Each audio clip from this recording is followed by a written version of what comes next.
நமஸ்காரங்க. Kovai Renuka YouTube சேனலுக்கு உங்களை எல்லாரையும் வர வைக்கிறேங்க. இன்றைக்கி நம்ம என்ன பார்க்க போகிறோன்னாங்க, ரவையில் செய்கிற சூப்பராக ஒரு ஸ்நாக்ஸ் பார்க்க போகிறோங்க.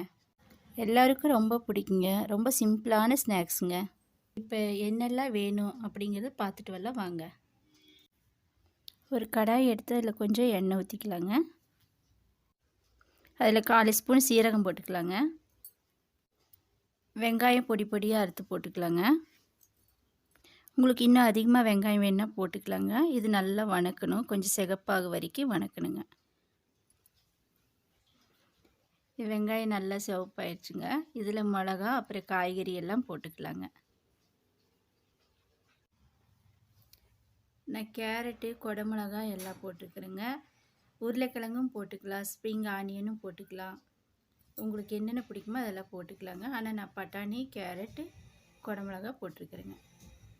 இஞ்சி பூண்டு பேஸ்ட் கொஞ்சம் போட்டு வணக்கலாங்க. உப்பு போட்டு நல்லா வணக்கலாங்க. குழந்தைங்க காய்கறி எல்லாம் சாப்பிட மாட்டாங்க. அந்த மாதிரி நம்ம இப்படி ஏதாவது செஞ்சு கொடுத்தோம்னா வித்தியாசமாக செஞ்சால் சாப்பிடுவாங்க. கொஞ்சம் மஞ்சள் பொடி, மிளகா பொடி, கரம் மசாலா இதெல்லாம் போட்டு நல்லா ஃப்ரை பண்ணிக்கணுங்க. இது நல்லா வேக வரைக்கும் ஃப்ரை பண்ணுங்க. வேணுன்னா இதில் கொஞ்சம் டொமேட்டோ சாஸ், கெச்சப் இதெல்லாம் போடலாம். இது வேணுன்னா கொஞ்சம் கொத்தமல்லி தலையும் போட்டுக்கலாங்க. நல்லா வெந்ததுக்கப்புறம் எடுத்துடலாங்க. வேறொரு கடாய் அடுப்பில் வச்சுங்க. 1 கப்பு ரவைக்கு 1½ கப் தண்ணி ஊற்றணுங்க. சீரகம் போட்டுக்கலாங்க. கொஞ்சம் உப்பு போட்டுக்கலாங்க. இஞ்சி பூண்டு பேஸ்ட் போட்டுக்கலாங்க. நல்லா கொதிக்கணுங்க. நல்லா கொதிக்குதுங்க. இப்போ கேஸ் கம்மி பண்ணிவிட்டு ரவை கொஞ்சம் கொஞ்சமாக போட்டு நல்லா கிளறணுங்க. கட்டிப்படாமல் கிளறணும். நல்லா கிளறணுங்க. 1 கப்பு ரவைக்கு 1½ கப் தண்ணி ஊற்றி நல்லா கிளறிட்டுக்கிறேங்க. கெட்டி வராமல் கிளறணும். நல்லா கிளறினதுக்கப்புறம் கேஸ் ஸ்லோ பண்ணி கொஞ்சம் மூடி வச்சிடணுங்க. இப்போ திறக்கலாங்க. பாருங்கள் நல்லா வெந்துருச்சு, கெட்டி ஆயிடுச்சு. கொஞ்சம் ஆறணும். ரொம்ப ஆறுனா உருண்டை பிடிக்க முடியாதுங்க. கொஞ்சம் ஆறுனதுக்கப்புறம் நம்ம எண்ணெய் தொட்டுட்டு உருண்டை பிடிக்கலாங்க. இன்னொரு தட்டில் மாற்றிட்டுங்க. கொஞ்சம் எண்ணெய் தொட்டுட்டு நல்லா சப்பாத்தி மாவு மாதிரி நல்லா பிணைஞ்சு உருண்டை பிடிக்கணுங்க. உருண்டை எடுத்து நல்லா உருட்டி ஒரு சின்ன கிண்ணம் மாதிரி அப்படியே பண்ணணுங்க. மெதுவாக மெதுவாக பண்ணணும். அதில் கொஞ்சம் மசாலா எடுத்து வச்சு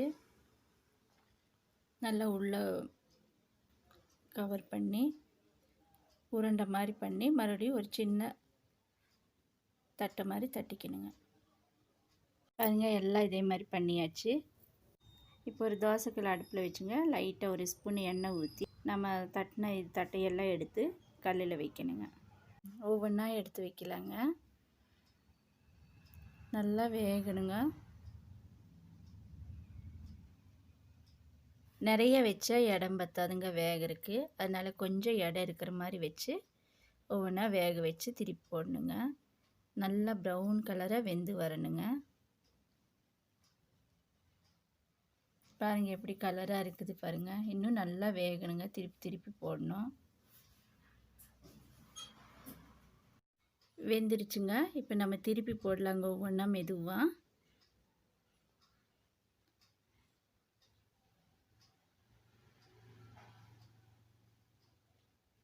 திருப்பி போட்டுகிட்டே இருக்கணுங்க. நல்லா ஒரு சைடாக வேகணும்.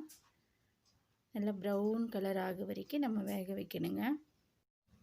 நல்லா வெந்துருச்சுங்க. இப்போ அடுத்தது எடுத்துட்டு அடுத்தது வச்சிட்ருக்குறேங்க. இது அதே மாதிரி வேக வைக்கணுங்க. சிம்மில் வச்சுட்டு நல்லா வேக வைக்கணுங்க. திருப்பும்போது பார்த்து பொறுமையாக செய்யணுங்க. கொஞ்சம் பொறுமையாக டைம் எடுத்து நம்ம செஞ்சால் தான் நல்லா இருக்குங்க. இல்லாட்டி எல்லாம் பிஞ்சிடும். இது நம்மளுக்கு எந்த அளவுக்கு கிறிஸ்பியாக வேணுமோ அந்த அளவுக்கு நல்லா வேக வைக்கணுங்க.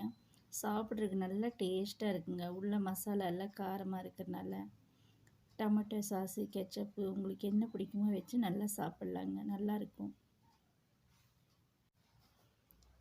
பாருங்கள் எல்லாம் வெந்துருச்சு, எல்லாம் ரெடி ஆயிடுச்சு. இன்னும் கொஞ்சம் மூடி வச்சுட்டா கொஞ்சம் நல்ல கிறிஸ்பியாக கரகரன்னு இருக்குங்க. பாருங்கள் நல்லா கிறிஸ்பியாக சூப்பராக இருக்குது பார்க்குறக்கு. பாருங்கள் காய்கறி சாப்பிடாத குழந்தைங்க கூட இது பார்த்தா சாப்பிட்ருவாங்க. எங்கள் வீட்டில் இருக்கிற வாண்டுகள்லாம் காய்கறியே சாப்பிடாதுங்க. அதனால் இந்த மாதிரி செஞ்சு கொடுத்தா சாப்பிட்ருவாங்க. பாருங்கள் பிச்சு காட்டுறேங்க. எவ்வளோ நல்லா கிறிஸ்பியாக அழகாக இருக்குது பாருங்கள். உள்ள மசாலாலாம் நல்லா வெந்திருக்குது. பார்க்குறக்கே அழகாக இருக்குங்க.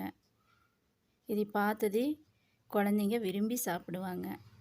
இந்த வீடியோ உங்களுக்கு பிடிச்சிருந்தா லைக் பண்ணுங்கள். உங்கள் ஃப்ரெண்ட்ஸுக்கெல்லாம் ஷேர் பண்ணுங்கள். நான் போடுற வீடியோலாம் உங்களுக்கு வரணுன்னா கீழே இருக்கிற பெல் பட்டன் அழுத்தி சப்ஸ்கிரைப் பண்ணுங்கள்.